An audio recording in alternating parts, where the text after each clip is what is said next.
तो परम पिता परमात्मा, वो अल्लाह, वो वाहिगुरु, वो गॉड, वो खुदा, वो राम हर जगह है। यहां तक निगाह जाती है वो है, और जहां निगाह नहीं जाती वहां भी वो है। कैसा है वो, कैसा लगता है वो? क्योंकि इंसान की फितरत है, वो यही देखता है इसके नैन नक्श कैसे हैं, इसका रंग कैसा है, चाहे वो स्त्री चाहे वो पुरुष, शरीर कैसा है। तो कहीं ना कहीं दिलो दिमाग में इंसान की यह सवाल घूमता है, आखिर वो अल्लाह वाहिगुरु गॉड खुदा राम है कैसा? वैसे तो पानी में कोई रंग नहीं होता, और जैसा रंग मिला दो वैसा हो जाता है। उसी तरह अल्लाह वाहिगुरु का अलग से कोई रंग रूप आकार नहीं होता। जहां देखो वहीं वो नजर आएगा, पत्थरों में, पहाड़ों में, पेड़ों में, उजाड़ों में, इंसानों में, पशुओं में, पक्षियों में, हर रूप में वो नजर आता है। पर फिर भी कहीं ना कहीं ये लालसा होती है, दिलो दिमाग में इच्छा होती है कि यार वो होगा कैसा, कितना है वो खूबसूरत, कितना स्ट्रॉन्ग मजबूत है, कैसा दिखता है वो। अगर यह जानना चाहो तो सच्चा गुरु पीर फकीर से मिलो, और वो आपको गुरु मंत्र, कलमा, मेथड, मेडिटेशन नाम शब्द बताएगा, उसका अभ्यास करो। जैसे जैसे अभ्यास करते जाओगे वैसे वैसे आपका ध्यान एकाग्र होता जाएगा, कंसंट्रेट बनता जाएगा, और आप मालिक की कृपा दृष्टि के काबिल बनते जाएंगे। और जैसे जैसे मालिक की रहमत कृपा आप पे बरसने लगेगी, वैसे वैसे आप मालिक के दर्श दीदार के नजदीक पहुंचते जाएंगे। मालिक के दर्श दीदार जब होते हैं तो आपके ये सारे शक शुबहा डाउट क्लियर हो जाते हैं। जब उसका नूरानी चेहरा देखते हैं, नूरानी मुखड़ा देखते हैं, आप इंसान हैं, सर्वश्रेष्ठ जोनी इंसान की है, इसलिए मालिक दर्शन भी देगा तो गुरु सदगुरु इंसान के रूप में, पर वो नूरी स्वरूप होगा। क्योंकि भगवान अगर आपको पशु के रूप में नजर आएगा तो आप पे असर क्या होगा? हालांकि वो उसमें भी है, क्योंकि आप तो खुद मुख्तियार जून है, सबसे उत्तम जून है, इसलिए वो दर्शन तो ऐसे जून में ही देगा, पर उसका नूरी स्वरूप होगा। संतों ने बताया कि जब मैं अपने सदगुरु मुर्शिद कामिल के नूरी स्वरूप को देखता हूं तो मैं तो बेइंतहा खुश होता हूं, पर उसमें इतना नूर है कि चंद्रमा गर्त में यानी पताल में धस जाता है, उसके सामने बहुत बौना है। सूरज शर्म से अपनी रोशनी खत्म कर बैठता है, इतना नूर है। किसी ने पूछा किसी से, तेरा सदगुरु फिर है कैसा? तेरा अल्लाह, तेरा वाहिगुरु, तेरा राम गॉड वो है कैसा? कहने लगा, क्या बताऊं? कहता यार कुछ तो बता। वो दूध जैसा, कितना, वो तो उबाला आ जाए, कुछ देर पड़ा रहे तो फट जाता है। कहता फिर चंद्रमा जैसा, कहता उसमें तो दाग धब्बे हैं, उधार की रोशनी है। कहता सूरज जैसा, उसमें तो बहुत तपिश है, वो तो जला देता है, उसके पास तो कोई जा ही नहीं सकता। कहता शहद जैसा, कहता वो मीठा तो रहता है पर कुछ देर बाद काला पड़ जाता है। कहता फिर चीनी जैसा, कहता वो तो शरीर के लिए हानिकारक है, हद से ज्यादा अगर आप लेते जाओगे तो हानिकारक है। कहता फिर तेरा गुरु कैसा? कहता कलर दूध जैसा, रोशनी लाखों करोड़ों सूरज चंद्र जैसी, उसके पास जाओ ठंड की ही ठंड की मिलती है, वो किसी को जलाता नहीं है, दूर भगाता नहीं है। कहता मिठास शहद जैसी, गुड़ जैसी, चीनी जैसी, कहता इससे अरबों खरबों गुना ज्यादा मीठी, लेकिन वो सेहत बनाती है, आत्मा की खुराक कहलाती है और अल्लाह वाहिगुरु के दर्श दीदार करवाती है। ऐसी है वो मिठास। कहता वाह, तेरा सतगुरु, तेरा अल्लाह, तेरा वाहिगुरु, तेरा राम, तेरा गॉड तो फिर कमाल है। पर मैंने सुना है वो जन्म नहीं लेता, डेथ बर्थ के सर्कल में नहीं आता। कहता सच सुना है। कहता फिर आप कैसे कह सकते हो कि वो इंसान जैसा है? कहता वो बिना जन्म लेने के बाद भी जन्म लेता है, उसकी जिंदा तस्वीर हर जगह रहती है। यही तो उसका कमाल है, ना वो जन्म लेता है ना मरता है, पर फिर भी सबके अंदर जिंदा रहता है। जिसकी निगाह बन जाए वो देख लेता है, वरना बिना देखे कोई इस दुनिया से रुखसत हो जाता है। तो ऐसे परमपिता परमात्मा को यार बनाओ, दोस्त बनाओ, मित्र बनाओ। दुनिया की मित्रता, दुनिया की यारियां, दोस्ती मतलबी है, स्वार्थी है, गर्जी है, सब गर्ज से बंधे हैं। जब तक गर्ज है तो प्यार करते हैं और गर्ज नहीं तो बात नहीं करते। उस मुर्शिद से, सतगुरु से, अल्लाह वाहिगुरु राम से ज्ञान लो और फिर सतगुरु अल्लाह वाहिगुरु को देखो जरूर। वो बेगरज है, इसके बावजूद भी वो आपकी हर गरज पूरी कर सकता है।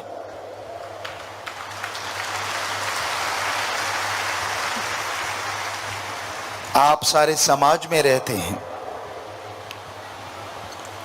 आप किसी की विवाह शादी पे जाते हैं, उसको सलामी देते हैं, वो लिख लेते हैं आप या याद रखते हैं, मैंने 100 दिया, 1500 दिया, 5 रुपए दिए, 10 दिए।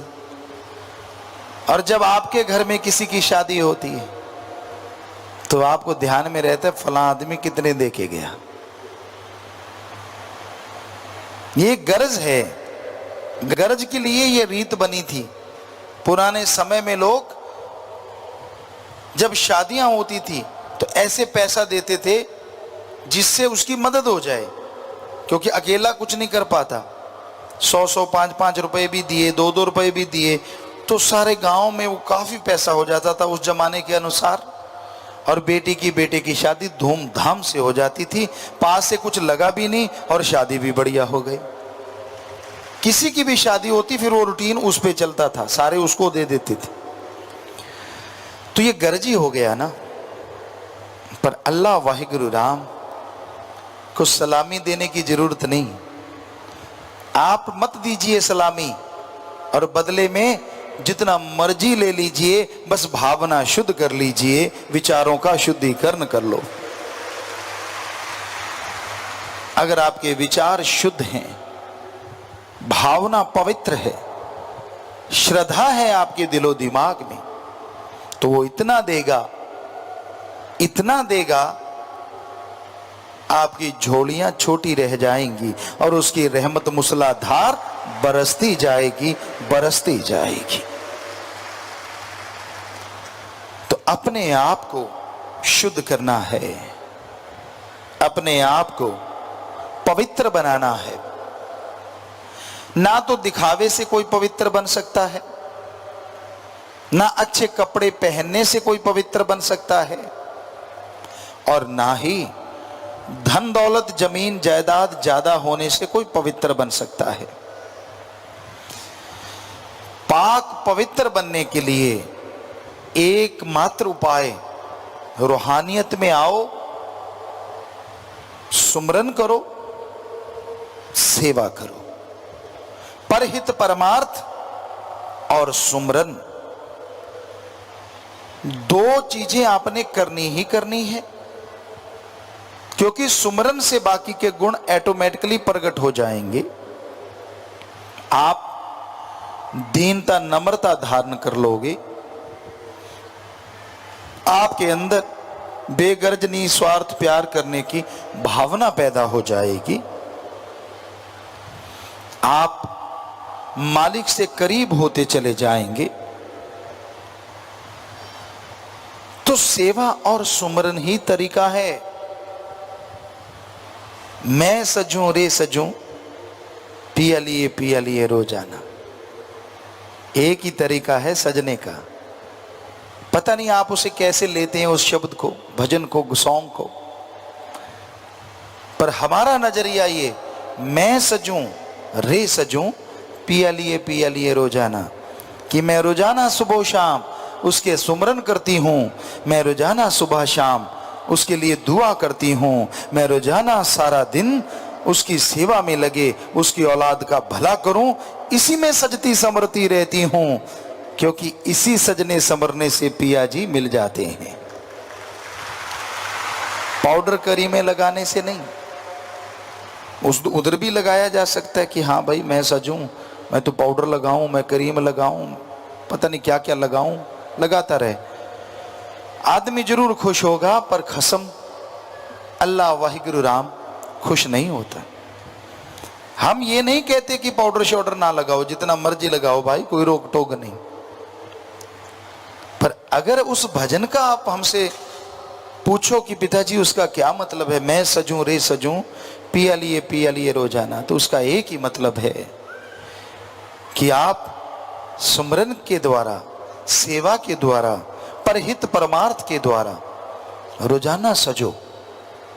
ऐसा सजोगे तो वो राम अल्लाह वाहिगुरु गॉड कसम जरूर आपको देखेगा, और उसकी एक देखनी से, उसकी एक तकनी से जन्मों जन्मों के पाप कर्म कट जाएंगे। मत सोचिए कि मैं काला हूं वो गोरा है, मत सोचिए कि मैं मोटा हूं वो पतला है, इससे उसको कुछ लेना देना नहीं। ये सोचिए मैं सुमरन कितना करता हूं और वो कितना करता है। ये सोचिए मैं परमार्थ कितना करता हूं और वो कितना करता है। कंपटीशन करना है तो सुमरन का करो, कंपटीशन करना है तो सेवा का करो, फिर खसम कैसे नहीं पास आएगा, हम आपको गारंटी देते हैं, अंदर बाहर दौड़ा चला आएगा। मत टेंशनें लिया करो छोटी छोटी बातों की। मेरे पास पैसा नहीं, पैसे वालों को मिलता है वो, मेरे पास ये नहीं वो नहीं, पैसा नहीं तो उसकी भी कर्म रोग है।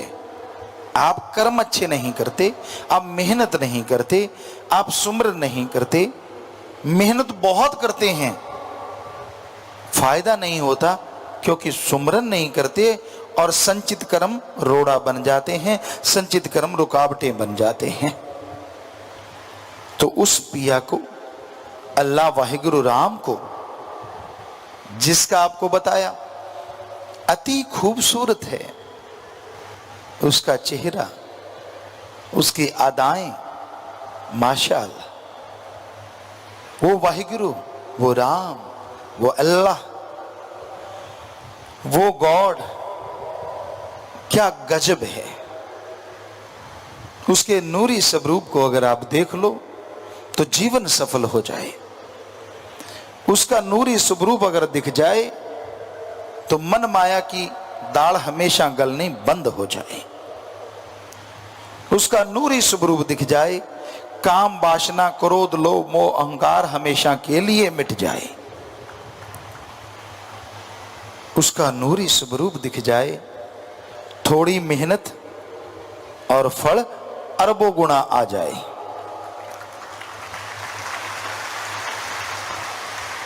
उसका नूरी स्वरूप दिख जाए तो जिंदगी में हमेशा के लिए बहार छा जाए, पतझड़ खत्म हो जाए।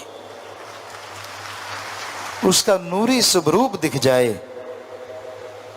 तो इंसान इंसान से भगवान बन जाए।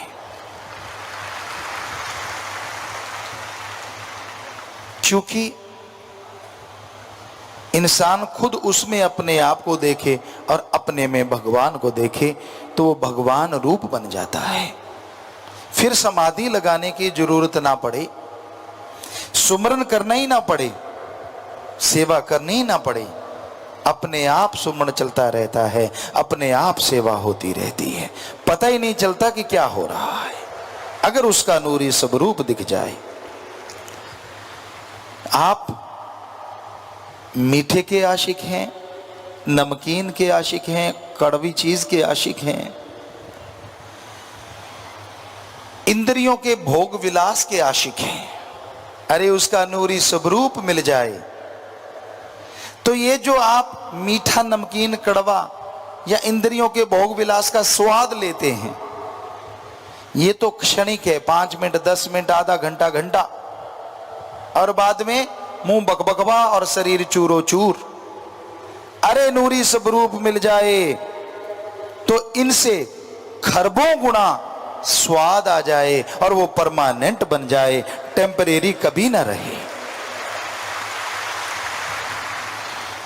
आपको लगता है गुरुजी ललचा रहे हैं, यार ये तो स्वाद ही स्वाद है। ललचा नहीं रहे, हम तो सच बता रहे हैं। आपको क्या समझ आ रहा है वो तो राम जाने, पर हम तो सच बता रहे हैं, और इसलिए बता रहे हैं कि हम वो लज्जतें लूट रहे हैं, आप खाली क्यों हैं? हम भी तो इंसान हैं और आप भी इंसान हैं। हमें सतगुरु मुर्शिद ने नवाजा, रहमो करम किया, तो आपको भी तो सतगुरु मुर्शिद ने नवाजा, रहमो करम किया। क्यों नहीं अमल करते? क्यों नहीं जीवन अल्लाह वाहिगुरु की याद में लगाते? क्यों नहीं परहित परमार्थ करते?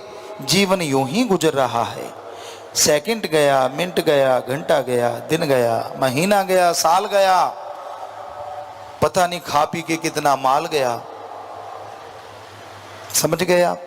खा लिया और फिर गया, खा लिया और फिर गया, पल्ले क्या रह गया है? कुछ।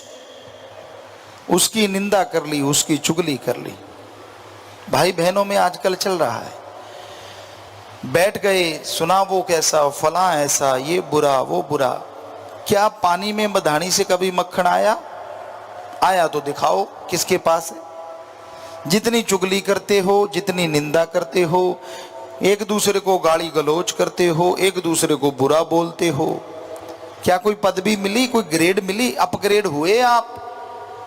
कोई तगमा मिला, कोई मेडल मिला, कोई नोबेल पुरस्कार मिला आपको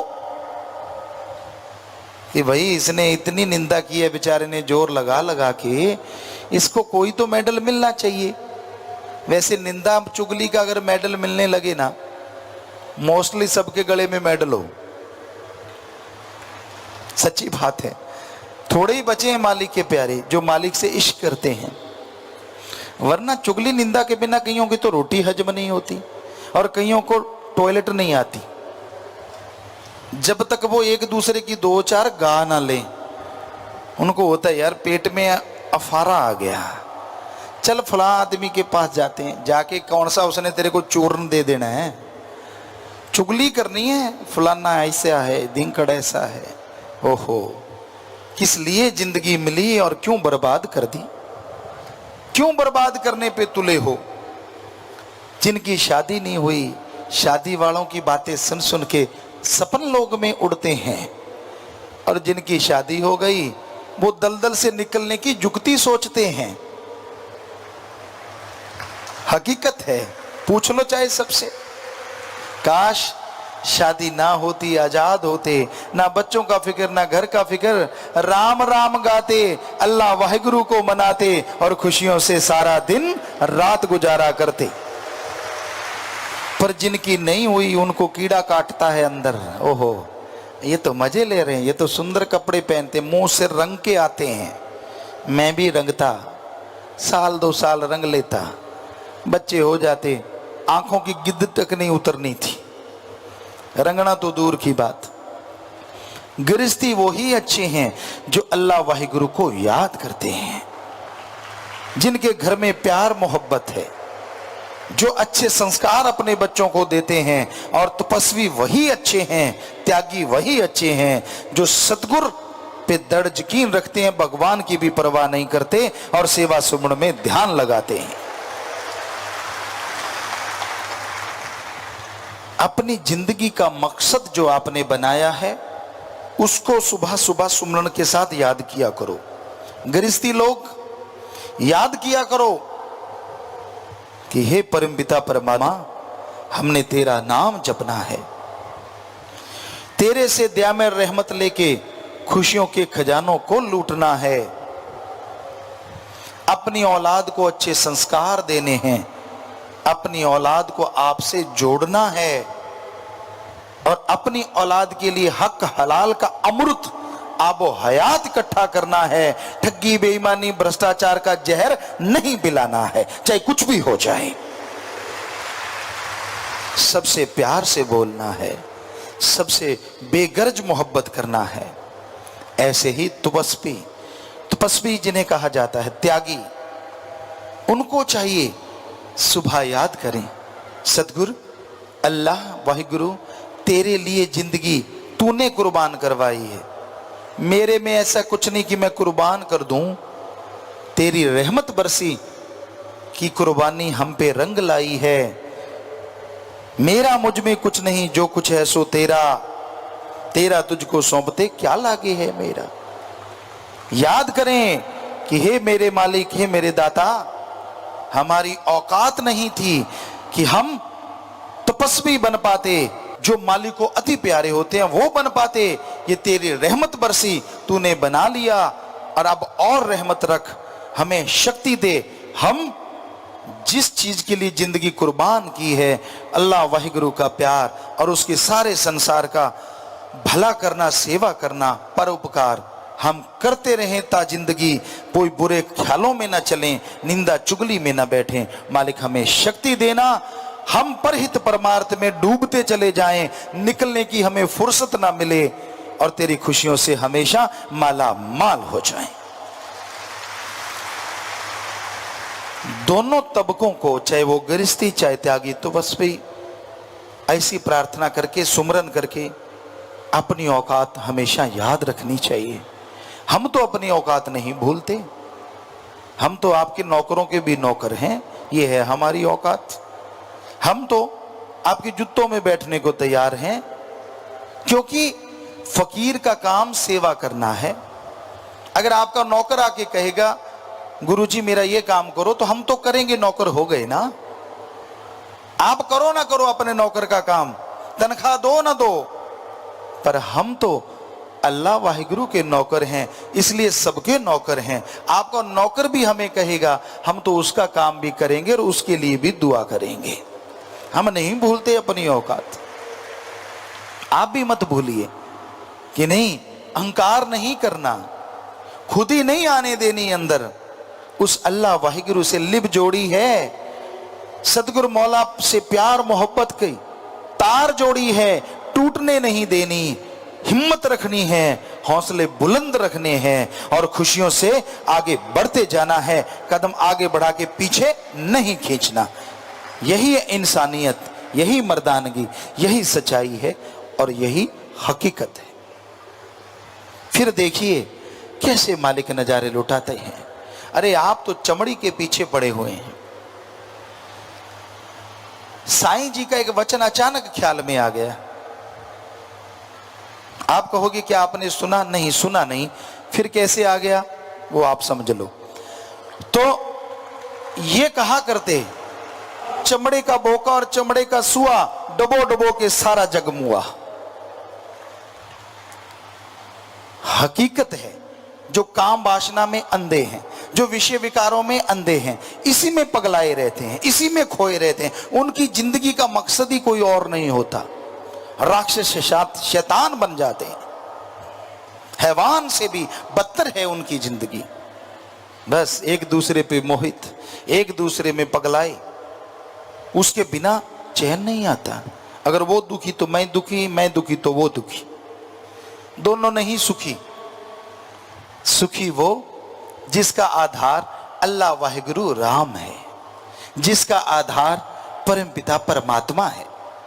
जितनी मर्जी कुंडियां लगा लो, जितने मर्जी भेष बदला लो, जितनी मर्जी चालाकी से सबसे छुपा लो, पर अपने खस्म से छुपा नहीं पाओगे, क्योंकि वो तो अंदर रहता है। उसे कैसे नहीं बताओगे, वो तो पहले जानता है तू क्या करने जा रहा है, क्योंकि वो तो अंदर रहता है। अंदर से नहीं निकाल पाओगे, क्योंकि आपने नहीं बसाया, उसने आपको बनाया और आपके अंदर बैठने का खुद ठिकाना बनाया। आप उसे देख सकते हो, उसे पा सकते हो, तमाम खुशियां हासिल कर सकते हो, पर अपने अंदर से उसे निकाल नहीं सकते। दूसरों से तो पर्दा कर लेते हो, पर खसम यार से पर्दा कैसे करोगे? वो तो हर पल, हर जगह, हर समय, हर क्षण देखता है।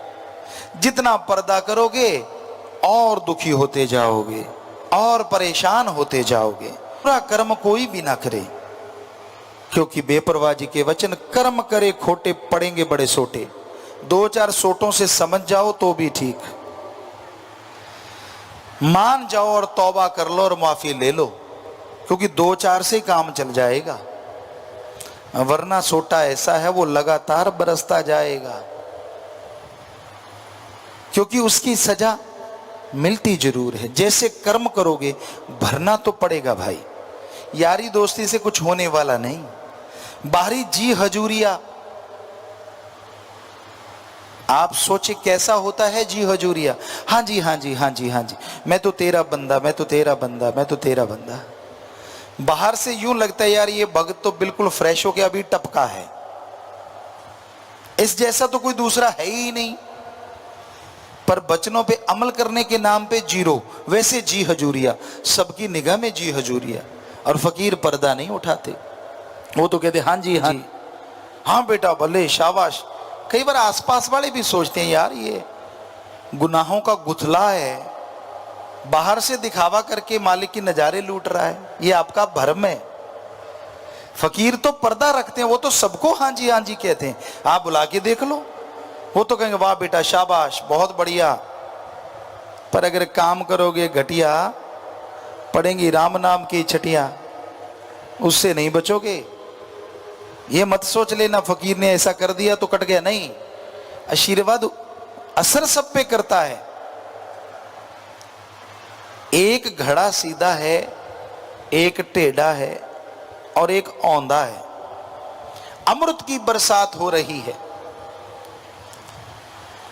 आप खुद ही जानते हो। जो सीधा है भर जाएगा, टेढ़े में कुछ ना कुछ आएगा और औंधा औंधा ही रह जाएगा खाली। ऐसे ही पीर फकीर मालिक से दुआ करके आशीर्वाद देते हैं, और वो यहां तक नहीं त्रिलोकियों तक चला जाता है। और जैसा घड़ा है वैसा भरता चला जाता है और औंधे के ऊपर से निकल जाता है, पर असर कुछ ना कुछ तो कर ही जाता है। इसलिए अपने घड़े को जरा सीधा कर लीजिए। बहुत देर हो गई, कितनी उम्र बीत गई, सोच तो लो, कहीं तो स्टॉपेज आएगा। छोड़ दो बुरे कर्म करने, छोड़ दो पाप गुनाह, छोड़ दो बुराइयां, जोड़ लो नाता सतगुरु से। अगर जीवन उसके लिए है तो उसके बन के तो देखो, पल पल उसके लिए गुजार के तो देखो। छोड़ दो विषय विकारों को, छोड़ दो निंदा चुगली बुराइयों को, छोड़ दो लेग पुलिंग को, अरे छोड़ दो मैं मेरी को, तू तेरा अपना लो। फिर देखो अंदर बाहर से भर जाओगे और खुशियों से माला माल हो। सोने परम पिता शासत नाम जी, करो विनती